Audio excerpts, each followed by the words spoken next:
Welcome back to Kleis Car.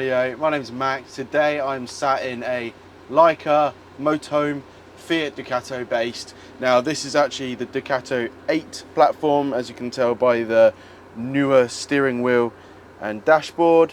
We have installed a KENWOOD DNR992RVS head unit. This head unit is fantastic because it has a motorhome specific type navigation built into it.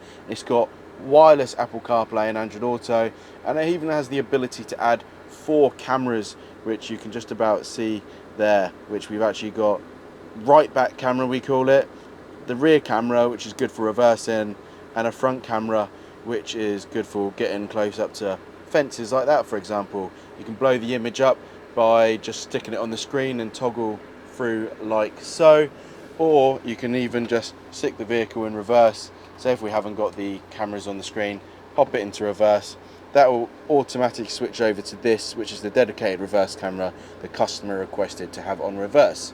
But you can manually switch it if you fancy, if you don't want it to choose for you. So this head unit, I'm going to start off with a quick browse around Apple CarPlay, which is wirelessly connected.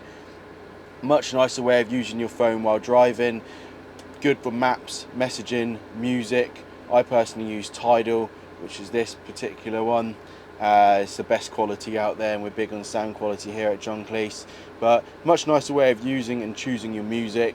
You have navigation apps like Google Maps, Waze or Apple Maps, or TomTom Go, which is a nice one as well, but they're not motorhome friendly. This is a Class A motorhome, so it's a large vehicle, so those navigation apps don't cater for that. But things like your messages, it will come up on the screen, tell you who's recently messaged you, and you can have it read out your messages while you're on the move.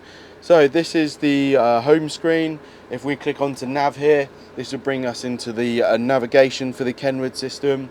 It's Garmin based, as you may recognize. Real nice, easy, friendly navigation to use, quite easy to search. Just enter postcodes or places into this top here, just like so. Just rammed in a random postcode I know off the top of my head, and that will just take a few seconds to come up, and it can direct us there, probably offer us a few different routes that we can take, so you can choose, toggle between routes just like so, and click go if we want to go there, but we're not today. Also, what's nice in this navigation is there's a few different associations. You've got the camper contact, the ACSI and campsite and caravan site. You've got different menus that you can have a little look into.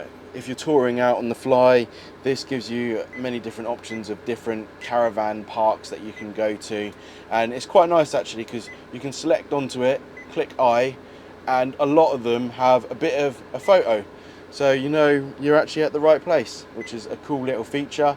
So you can go out on the fly, and this will just tend to tell you of what's nearest, starting from the top of the list. But yeah, you've got the campsite, caravan site, the ACSI, and camper contact, camper, motorhome parking, but loads of different little things. So quite nice if you're just going out on the fly and want something to look for. I've already set a profile on this. This is a motorhome profile, which you may have noticed from the little camper van which is down there.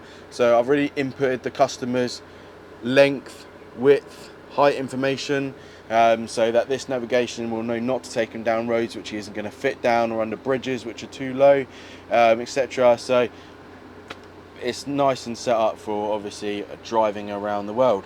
Now that's pretty much it. Other little features that we have added that I should go on to. So we also have a switch here.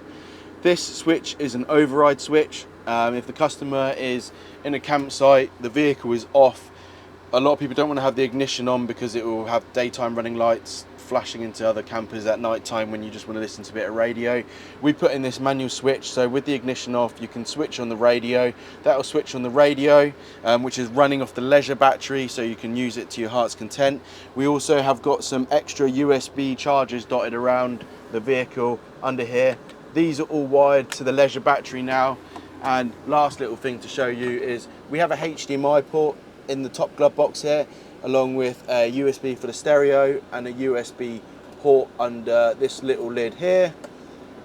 This setup in there is so that you can plug a Fire Stick into it.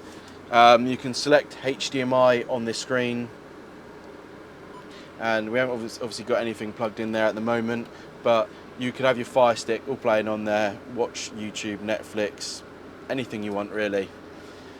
That's pretty much it for this brief video from Max at John Kleis. Thanks for watching. If you've got a motorhome that you'd like to get some upgrades, whether it be CarPlay, sound, security, or reverse cameras, get in contact with us and we can create a solution for you. Thanks now, take care and goodbye.